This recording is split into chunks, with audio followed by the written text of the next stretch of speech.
Ora bem, então, cá estamos, caros amigos, para o nosso Mundo em Duas Sintonias. Armindo Laureano, aquele abraço, bom dia. Bom dia, João Pinto, e bom dia aos ouvintes da 91.7 MFM. Já estamos para mais uma edição deste Mundo em Duas Sintonias, nessa parceria Vivência Express News, a partir de Lisboa, e MFM, com estudos centrais na urbanização Nova Vida, em Luanda. É verdade, estamos mesmo aqui para podermos levar avante este nosso momento, claro está, para quem nos acompanha através das redes sociais, no caso, ou nesse caso pelo aplicativo da MFM, que está no Play Store, para quem gosta, para quem estiver a viajar, Play Store é baixar a MFM Angola e depois pode ouvir-nos em qualquer parte do país e do mundo, e aqueles que nos ouvem pelas ondas artesianas 91.7. Armindo, vamos dar... Estão na sintonia o João Pinto, António Renato, o Paulo Maia, o Marcial Batumina já está, também o nosso amigo Quiambata também, o Hélio Melo Pinto, o Walter Matos, o Paulo Costa,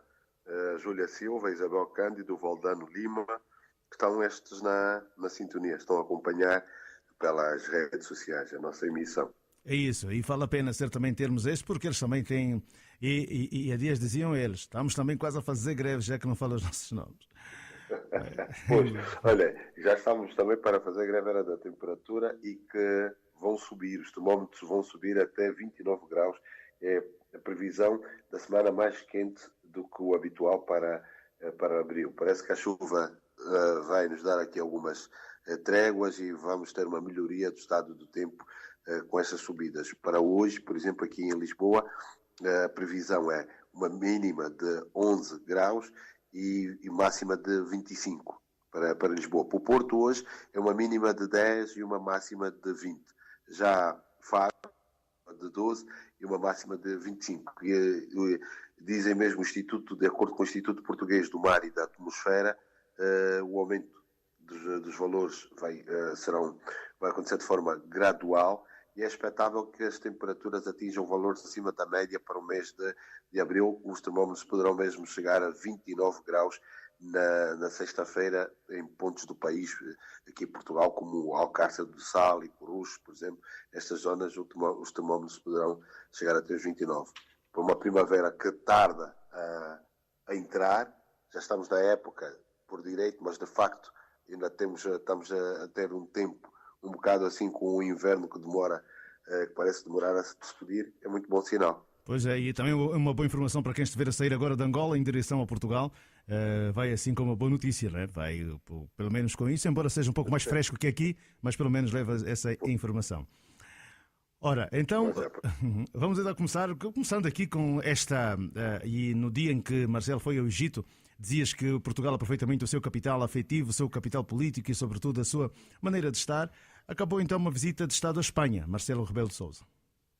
Já estamos aqui a dizer, ele não para, né? Depois de ter estado em França, quando António Costa foi para a Inglaterra, o primeiro-ministro ele foi para o Egito e agora iniciou uma visita, segunda-feira iniciou uma visita de 3 dias, uma visita de Estado de 3 dias à Espanha que termina hoje. Mas ele já fez ontem, a visita termina hoje, mas ele já fez ontem o balanço da visita e disse que foi positivo porque Portugal e Espanha reconheceram um momento excelente das relações a nível de chefes de Estado.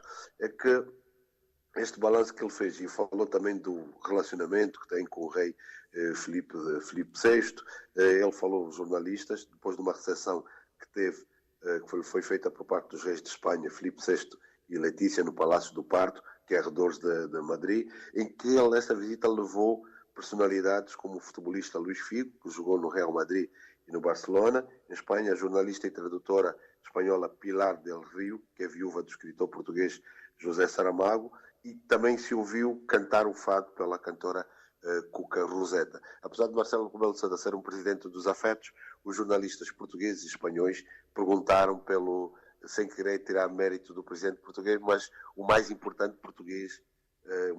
cidadão português em Espanha, e quizá também no mundo, Cristiano Ronaldo, né, que joga no Real Madrid, mas Marcelo foi com calma dizendo aos jornalistas que gostaria de ver Cristiano na cerimónia. Ele não esteve presente porque há um jogo do Real Madrid com o Atlético de Bilbao e que obrigou um estágio antecipado. Então, daí a ausência do melhor marcador da história do Real Madrid e da seleção portuguesa de futebol. Mas esta visita termina hoje, porque hoje, quarta-feira, ele estará com o rei Filipe VI numa sessão comemorativa dos 800 anos da Universidade de Salamanca. Ele é um dos convidados para esta atividade, foi convidado pelo rei. E também já deixou aqui, como ele não recusa um bom convite do único vizinho que tem, porque a Espanha é o único vizinho que Portugal tem, a maior fronteira de Portugal é com o mar, e como ele não recusa um convite de um amigo e vizinho, ele já foi convidado para voltar no final do mês de maio para Salamanca, porque haverá uma reunião de 600 reitores das universidades portuguesas. Então, isto já mostra que ele, no final de maio, estará outra vez em Espanha, onde se diz aqui que em Espanha nem bom vento, nem bom casamento, mas parece que Marcelo vai contrariando isso, e então, deste trabalho, desta visita de Estado que ela termina hoje em Espanha, um país com uma relação muito próxima também, já falámos aqui da proximidade que tem, mas acima de tudo ele já fez o balanço, que é um balanço positivo, e as relações ao nível dos chefes de Estado são positivas. Falou, depois do encontro que teve ontem com o primeiro-ministro Mariano Rajoy, disse que as relações também entre os chefes de executivo, entre Mariano Rajoy e António Costa, são também positivas, então estão num bom caminho, não é? Pois é, está aí visitas e essa aproximação que vai fazendo A aproximação não, é só apenas a consolidação de uma diplomacia que Marcelo vai fazendo um pouco por todo o mundo. E também hoje, para olharmos assim para os monumentos e sítios que há muita similitude e, sobretudo, há um casamento entre os dois países, Angola e Portugal. Há muitas coisas em comum. É um dia importante quando, de facto, a própria Unesco vai estando cada vez mais preocupada. Pois, e falando aqui, estes dias são sempre muito... Começam com uma organização, mesmo a nível das famílias, que as famílias programam visitas a museus, aqui há muitos sítios para visitar, depois as escolas também, os miúdos, as escolas vão avisando, os miúdos têm hoje visitas, eu vejo os rapazes já foram autorizados na semana passada, autorizamos e hoje têm visitas porque vão visitar museus e depois vêm com a história. O mais velho aqui vai visitar o Museu do Traje, que é aqui perto mesmo, quem sai do Lumiar, ali perto da calçada de Carris, que é uma coisa para poder saber, e depois eles envolvem tudo, envolvem as crianças, começam nas escolas, e depois começa em casa, nas famílias, depois as escolas também, e até as próprias empresas. E o que é que está programado? Aqui eles falam de 600 atividades que haverá em Portugal no Dia dos Monumentos. Cerca de 600 atividades que serão organizadas por 540 entidades em 160 concelhos aqui em Portugal. Serão visitas guiadas, exposições, concertos, roteiros culturais, muitos desses roteiros virados para o turismo e para os turistas. Este é o resumo que a Direção-Geral do Património Cultural faz do programa do Dia Internacional dos Monumentos e Sítios, que hoje se assinala. E muitas dessas atividades começam hoje e vão terminar no fim de semana. Elas são extensivas. Isto é Portugal continental e também nas regiões autónomas. E eles prevêem, a Direção-Geral do Património Cultural prevê uma adesão de 100 mil pessoas às diferentes propostas que se vão realizar em pleno Ano Europeu do Património Cultural. Então, são essas atividades e outras iniciativas que vão se realizando. São 600 atividades que poderão gerar em 800 iniciativas, destacando-se 257 visitas, 122 exposições, 108 ateliês, 77 espetáculos, entre outras iniciativas que estão inscritas nesse ano europeu, que acabam por também ter apoio de fundos comunitários para este tipo de atividades. Eles dão muito destaque a esta data porque o património em Portugal tem uma certa valorização e rende também dinheiro para o Estado. Portugal tem, por exemplo, aqui para informação, Portugal tem mais de 30 mil imóveis inventariados, né? Mais de 4 mil classificados e cerca de 1.000 equipamentos culturais, melhor dizendo, com porta aberta. Então, só para ver o valor que isto dá, por exemplo, os 135 monumentos, museus e centros de interpretação mais visitados, geram cerca de milhões de visitantes por ano. Muito Tudo bem. isso são números que revelam muito bem. É verdade. E sem dúvidas que se trata de algo fundamental para o conhecimento. O conhecimento é muito importante e o Dia dos Monumentos e Sítios certamente traz-nos assim uma variedade de temas e assuntos que podem levar exatamente a mais conhecimento. Entretanto, mais de metade das crianças portuguesas nasce fora do casamento. São dados estatísticos fiáveis. Pois, este título é muito sugestivo, não é, João Pinto? Este título é muito sugestivo e pode levar as pessoas às mais variadas interpretações. Quando alguém pega numa notícia e lê um título como este, que mais de metade das crianças portuguesas nascem fora do casamento, dá uma ideia que mais de metade das crianças portuguesas resultam de relações extraconjugais, né? De um pulinho fora da relação conjugal, um pulinho fora do casamento, mas não é literalmente isso. O que é que acontece? Isso foi um estudo apresentado agora pela e que diz que Portugal é um dos 8 Estados-membros da União Europeia onde mais de metade das crianças nascidas em 2016, 52,8% das crianças são filhos fora do casamento. O Eurostat é que divulgou isso.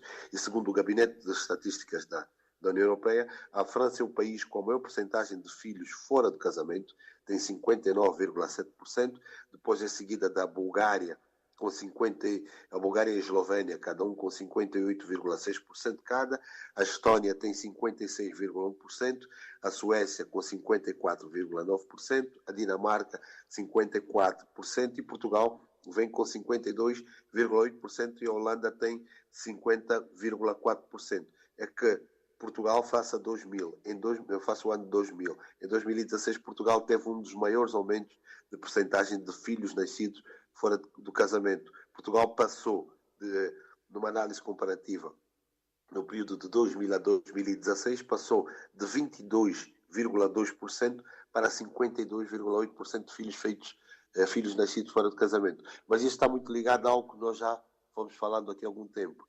É que, principalmente as novas gerações em Portugal, são afetadas por uma certa fobia, que é a gamofobia. Gamofobia é um medo, é um horror ao casamento. Por isso é que eles põem aqui filhos nascidos fora do casamento. Porquê? Porque as pessoas estão-se a casar cada vez menos. As pessoas não se querem casar. A ideia de se juntarem a alguém até que a morte os separe, a ideia de uma relação tem de ser firmada, uma espécie de um contrato. O casamento é um contrato, é uma união voluntária. Aqui a definição é uma união voluntária de pessoas do mesmo sexo e de sexo oposto também. Aqui já permite, a nossa é só de pessoas de sexo oposto. A ideia de se juntarem a alguém até que a morte separe, a própria ideia que as pessoas dizem, quando alguém se casa vai se enforcar, vai se amarrar, ficar... Isto afasta. E hoje, com o próprio valor que tem as uniões de facto, as pessoas hoje vão vivendo e vão deixando o casamento vão adiando para as calendas gregas. O casamento também acabou por perder aquele valor que tinha no tempo dos seus avós, dos seus pais. Então vão fazendo, vindo junto, a união de facto não se vão casando e vão fazendo filhos. E então é isto que é considerado nesta análise filhos que são feitos não dentro do casamento, são fora do casamento, para tirar esta ideia de que são filhos que resultam de relações extraconjugais. Não. Eles não se casam e, como não se vão casando, vão constituindo família. Vão adiando o casamento, se calhar até esperando quando os filhos crescerem, acabarem a universidade, depois vão casando, vão se casando. Então, mas nessa altura não. E como não se casam, vão vivendo juntos e vão tendo os filhos. Então vão nascendo estes filhos que são considerados nessa percentagem, nessa análise europeia de filhos feitos fora do casamento. Pois é, e vai sendo uma tendência cada vez mais global, essa ideia se vai disseminando fruto da informação que vai circulando, as redes sociais, a própria televisão por satélite, ou cada vez mais informação que circula pelo mundo e vai chegando também aos países menos desenvolvidos, a história dessas ligações, né, dessas uniões que vão sendo cada vez mais... Pois, porque o simbolismo, João Pinto, hoje... depois de muito que é alimentado nas redes sociais, porque hoje eles, nas plataformas da própria comunicação, eles hoje compram uma revista e vem um casal ali, estão juntos, felizes, com uma história, dão capa de revista. E depois de 3 meses já estão separados, 4 meses, eles olham para isso. Então, esta instituição, né, o casamento começou a perder aquele valor, porque aquela ideia de que tinham, não, quando se juntar alguém para toda a vida, começa para ir depois. Hoje, os próprios direitos também que já vão usufruindo estando em união, de facto, as pessoas começam, aqui principalmente a nova geração, esta gamofobia que falava, as novas gerações têm muito que sair, vão adiante cada vez mais a vida a dois, começam a sair cada vez mais tarde da casa dos pais e quando vivem e depois vão, primeiro também adiante a questão dos filhos, porque com a crise querem ter cada vez menos filhos, para países que são cada vez mais envelhecidos e com uma população a diminuir e que vai depender no futuro muito dos imigrantes, eles vão fazendo cada vez menos filhos e quando vivem juntos não se querem casar.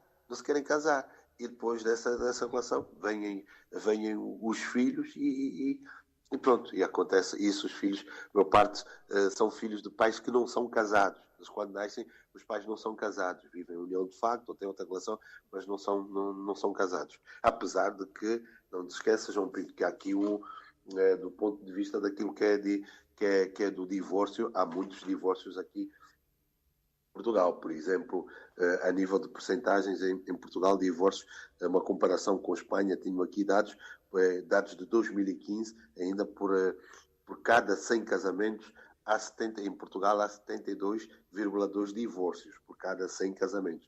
Em Espanha, a média de 57,9 divórcios por cada 100 casamentos. Em Portugal, são 72,2 divórcios por cada 100 casamentos. É isso. Vamos avançar então agora para o nosso mundo. Vem aí uma nova era, mudanças. Portanto, dia 19, Cuba pode conhecer um novo chefe de Conselho de Estado. Raul deve sair, mas não deixa tudo. Fica ainda como secretário-geral do Partido Comunista Cubano.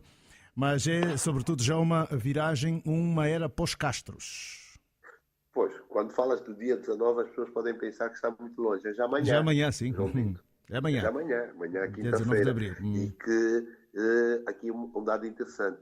Tu dizias agora que Raul deixa o poder, mas vai continuar na chefia do Partido Comunista. Como secretário-geral. Sim, secretário-geral do Partido Comunista, chefia. Vamos ter uma bicefalia em Cuba. Já viste? Vamos ter uma bicefalia em Cuba. Que no tempo do irmão, falecido Fidel, o presidente era secretário-geral do partido e era também presidente do Conselho de Ministros. E agora, Raul também, quando foi, os 10 anos, acumulou com isso. E agora que vai entrar outro, Raul vai ficar como secretário-geral do partido e vamos ter um outro. Vai ter a partir da manhã, Cuba, um líder cujo apelido não é Castro. É a primeira vez que tal sucede em 1959, o que vai prenúncio de uma nova era de contornos ainda desconhecidos. Um tempo em que a grande maioria dos cidadãos em Cuba anseia por melhorias na qualidade de vida, mas ao mesmo tempo teme que elas nunca cheguem ou cheguem então tarde demais. Esta ilha que é conhecida muitas vezes, paradoxo, uma ilha pequena, mas que já pôs assim em sentido as duas grandes nações, os Estados Unidos com a crise dos mísseis em 62 e a própria União Soviética com a situação de Angola, a intervenção de Cuba em Angola e outros contornos, colocou de certa forma Cuba um pequeno país, mas afrontou as duas grandes potências em diferentes situações, fará com que os 605 deputados da Assembleia Nacional do Poder Popular vão votar numa lista única e escolher o sucessor de Raul Castro, que está há 10 anos no poder, depois do irmão Fidel ter ficado com 49 anos. O novo presidente cubano deverá ser Miguel Díaz-Canel, que passará a chefiar o Conselho de Estado e cujos membros serão eleitos no mesmo dia. E no novo Parlamento em Cuba estarão ainda os homens e mulheres mais poderosos do país. Vai começar pelo Ministro dos Negócios Estrangeiros, que é Bruno Rodrigues, o da Economia, Marino Murilo, e também o chefe do Exército, Leopoldo Sinta Frias e Ramon Espinosa, e a chefe política de Havana, Mercedes Lopes da Ceia, juntamente com Mariela Castro, que é filha de Raul, e que é responsável pelo Centro Nacional de Educação Sexual, Centro Nacional de Educação Sexual, um órgão importante em Cuba. Acima de todos estará então o vice-presidente do Conselho de Estado, que é Díaz-Canel, que é chamado a prosseguir a Revolução Cubana sob a tutela do mais novo dos Castros, que é Raul, que vai continuar à frente, como tu disseste, do Partido Comunista Cubano, que é a força dirigente superior da sociedade e do Estado. Esta figura que já tem sido analisada e avaliada por várias pessoas no mundo, ele vai fazer 58 anos no dia 20, um dia depois de se tornar presidente. É um político formado pela Revolução, que não combateu na Serra Maestra porque ainda não tinha nascido e que representa a ascensão do primeiro civil à mais alta magistratura exercida desde 1959 por dois militares que usavam uniformes verde azeitona, nesse caso Fidel e Raul. É considerado um dirigente hábil que fez muito bem o seu percurso, ficou em segundo plano enquanto outros dotados de maior carisma ou popularidade iam caindo como fruta madura, inclusive os principais delfins que foram escolhidos por Fidel. Ele sempre foi muito cauteloso, sempre esteve aí, mas sempre procurou fazer a sua carreira nas calmas, muito low profile, e agora é a figura que aparece. É considerado para o Ocidente um homem bonito, dizem que se parece muito a um ator norte-americano, com os seus 58 anos.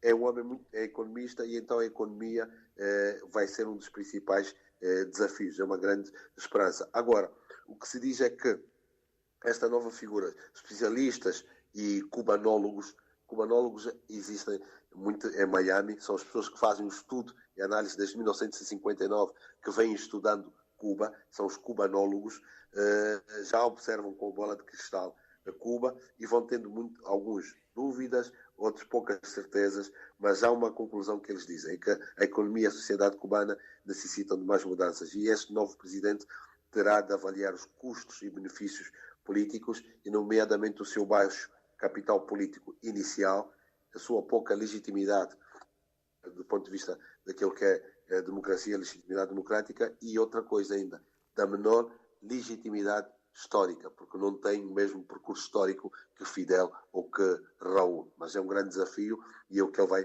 fazer. A grande esperança é que a economia seja o primeiro desafio de Miguel Díaz-Canel, o novo presidente, o futuro presidente cubano, que será então eleito amanhã.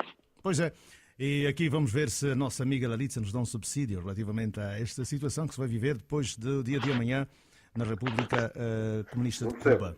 Não, dizia eu que depois vamos ouvir também aqui o que é que nos conta a nossa amiga Laritza, né? Ela terá também muitas outras informações relativas a... Sobre essa situação, como é que os cubanos, nada melhor do que eles, como é que os cubanos olham para esta nova fase, esta nova transição desde 1959, que foram os irmãos Castro em Cuba. Vamos lá ver com Miguel Díaz-Canel como é que será feita esta nova transição e como é que os cubanos lidam agora com uma bicefalia, né? Vamos ter também em Cuba. Quem sabe poderemos ter, também andamos muito preocupados a discutir nós a nossa bicefalia. Vamos com um percurso histórico, com a experiência com os nossos hermanos cubanos, vamos ver então como é que eles lidam com esta questão da bicefalia, que parece que Raul terá já preparado muito bem a sua sucessão. É isso, também pela idade, 86 anos, portanto, são já os últimos recursos para poder aí apaziguar alguma situação que venha a acontecer dentro do Partido Comunista. Bem, agora... Sim, não creio que Miguel Díaz-Canel irá puxar o travão de mão, né? E fazer um rodopio e mudar assim de uma volta a 180 graus naquilo que é o trajeto, que é o percurso que vem estando a seguir. Aliás, ele foi preparado ao longo dos anos e creio que se fizer mudança será de forma gradual, mas que de certa forma é uma outra geração, é alguém que já não esteve, né? Já nasceu depois da Serra Maestra, já até viveu com estes cotas, com os irmãos Castro, e de certa forma espera-se aí, a nível principal da economia, com a crise e com a situação da Venezuela, que afeta também Cuba, que Cuba está a passar. Ok, o namoro entre a Alemanha, o namoro entre a Alemanha e a França, vamos deixar para sexta-feira, certamente com sexta-feira. Com novos desenvolvimentos. Falar e alguns novos desenvolvimentos aqui que eu vou trazer para sexta. Pois. Eu demoraria muito, mas gostaria só, e tive este tempo um trechinho, um bocado a despedida da Dona Ivone Lara, que faleceu aos 97 anos, né? Neste dia 16, a primeira dama do samba, do Brasil, então com a luta desta mulher que esteve em Angola no projeto Calunga, que trouxe vários artistas, Chico Buarque, Eles vai pôr aí um pouco da música também. A falecida Clara Nunes, Eva Ramalho, ela também teve, atuou na Tourada, no Carlos Max, foi a Benguela. E então, um sonho meu, João Pinto, para dar um cheirinho e um tributo nosso, do Mundo em Duas Sintonias, para a Dona Ivone Lara. Sonho meu, vai buscar quem mora longe, sonho meu para trazer toda essa felicidade. Um grande abraço e um bom dia para ti e para todos os ouvintes que nos estiveram a acompanhar neste Mundo em Duas Sintonias. A conversa estará depois então disponível na página da Vivência Express News e hoje temos crónica falada de Vítor Hugo Mendes na ponta da língua. Um grande abraço. Um grande abraço e viva! Grande abraço e viva mesmo o Armindo Laureano a partir de Portugal aqui com o Mundo em Duas Sintonias, Vivência Press News e Rádio MFM. Mais um momento, hoje a visita de Marcelo Rebelo de Sousa, o Dia Internacional dos Monumentos, metade das crianças, mais de metade de crianças portuguesas que nascem fora de casamento, Cuba e o seu novo líder a partir da manhã e este tributo a Dona Ivone Lara, a primeira dama do samba. Daqui a pouco, atualidade, mais atualidade na rádio.